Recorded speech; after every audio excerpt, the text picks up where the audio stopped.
Mantras are, well, they call it a mystical sound vibration encased in a syllable. They has this power within it, and it's just hypnotic, and it's kind of nice.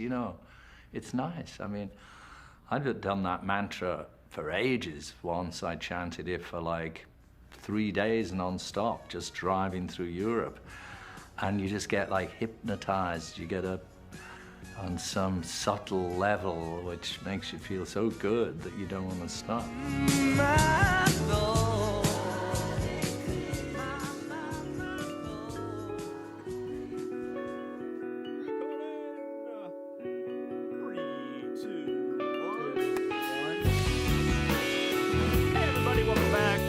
Phil Spector died today.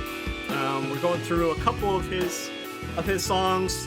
Two of them are going to be my picks. We just did John Lennon, Instant Karma. I hope you watch that. I love that song. One of my top John Lennon songs, for sure. Okay. Here is one of my top George Harrison songs. Back to the Beatles, everybody. So the Quiet Beatle, actually, for only getting one or two songs per album, the guy is an amazing songwriter by himself and put out, in most people's view, the best album by a Beatles member solo. So after the Beatles broke up, who has the best album? A lot of people would say this is it. This is it. A lot of these songs come from when he was in the Beatles, and the Beatles just didn't give him enough space on the albums to share a lot of these songs. So there's a lot of holdovers from the White Album era and Abbey Road era. But not this one. I think this one was written after the Beatles broke up. George Harrison got more spiritual as he got older. Definitely brought that vibe. If the Beatles message is all you need is love, George is going to give you how that fits into some divinity, some thoughts about religion specifically.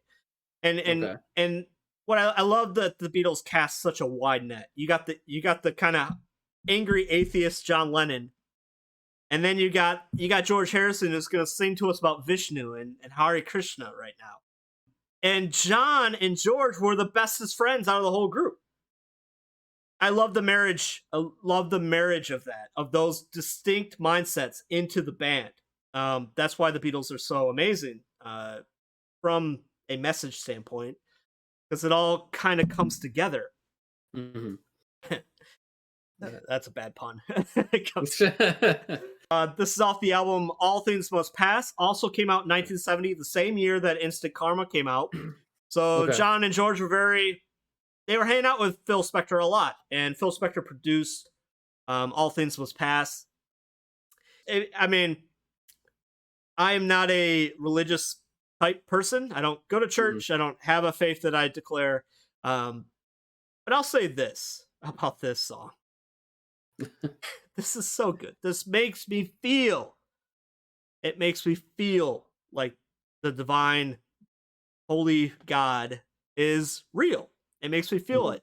And if churches had this playing on Sunday mornings, I'd get my ass up to go see that.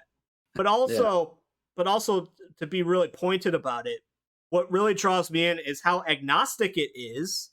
It's not just calling out for Jesus.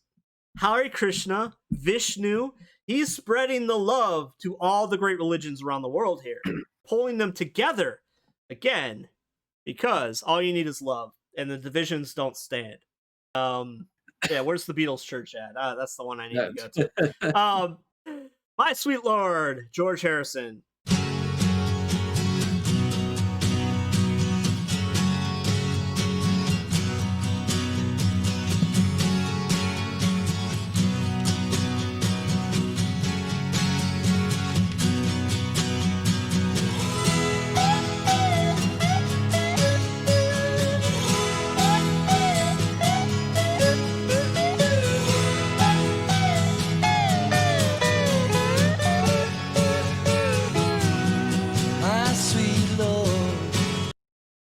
So, real quick, you just picked up on some very distinctive aspects of George Harrison's guitar playing that happened after the Beatles.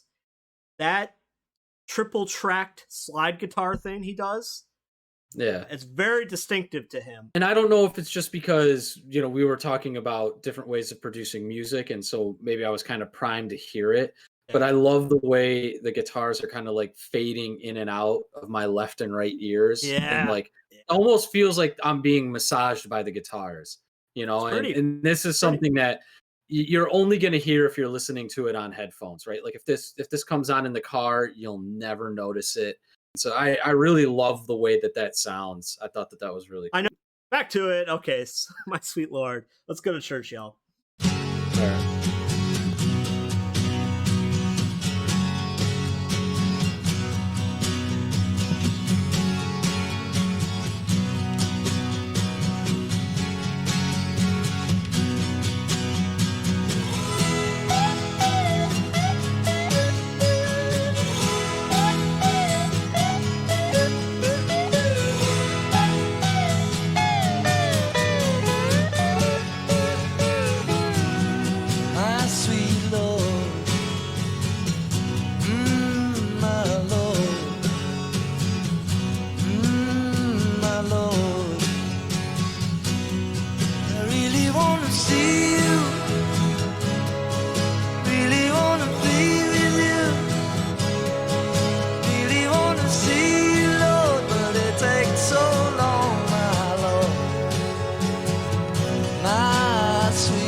Oh my God. That I can be a little envious of people's faiths. When I think of like Martin Luther King Jr. and how his Christian faith inspired him to change the whole effing world. When I think of Gandhi, I'm like, why can't I get some of that in my life? And the way that George sings these lines, really want to know you, with the little bit of that rock and roll rip in his voice right after the angelic choir is singing hallelujah. Oh, man, that is a mix. That is a mix of flavors there that is special to me, very distinct in my taste. And what I mean by that, just mean unique to my taste. After you talked about how this song wants you to be more spiritual and connect in that way, I kind of don't want to say anything bad about it. So okay, we'll just keep going. No. I don't dislike it. Like I like it, right? Yeah. I don't like it nearly as much as you do. I don't see it in the same light. Like it's a nice song. For me, it's not grabbing me in a special way. Like I don't hear anything too special in this song. Okay. And I don't mean that as like too much of a knock. I'm just saying, like you were speaking of it in such high terms that I don't hear it that way. This is like one of those. This is one of those, like, objectively, I'm with you, 100%. Yeah, it's not a wow. Okay. Yeah. I also attribute a lot of personal value to it because of my relationship with spirituality, the Beatles' relationship with spirituality, and George Harrison's relationship with spirituality at this time. He was a cocaine head. I mean, he was the way he leaned into the light in times of darkness is really inspirational to me. So that, I mean, to the casual listener, who gives a shit about all that, right? Yeah. So I get it. I totally get it. Yeah. Okay. Yeah. All right. I just hope that my critique doesn't pull away from your. I should have prefaced this with it's pop music, man. So it's okay if you don't take it. Yeah. It's got the same traps. All right, here we go. 3, 2, 1.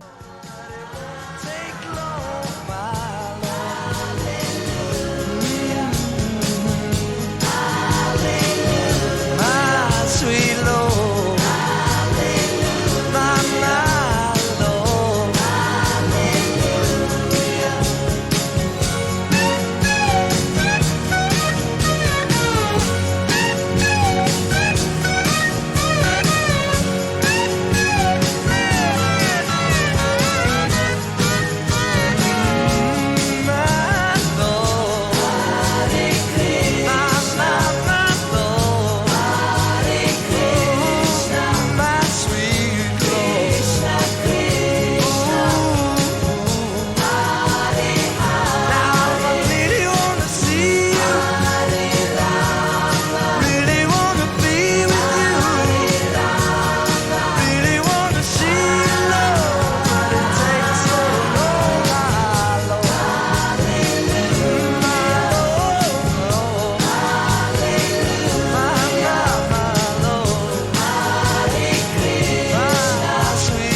It goes a little long. That's my complaint. Okay. Yeah. Where you at? Same thing, right?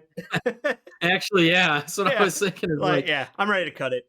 Yeah. Where we've talked about like when should they end the damn song? Yeah, like it's gotta be tough. Yeah. He had to get all the religions in. I like that, but then when the religions start to repeat, I'm like, I don't need to hear Vishnu again. I got it. Yeah. Got or it. you could have started it 20 seconds earlier. Yeah, I know. Yeah, I'm with you.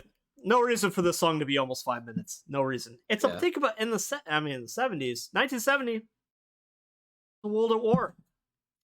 World at War. In the Middle East, in Vietnam, Cold War. I mean, it was all there, man. I like that this was such a huge hit. That's part of like the gravity that gets put onto it for me. Is that something like this, such a progressive message, could be such a huge hit? But objectively, it's meh. 2.5 stars.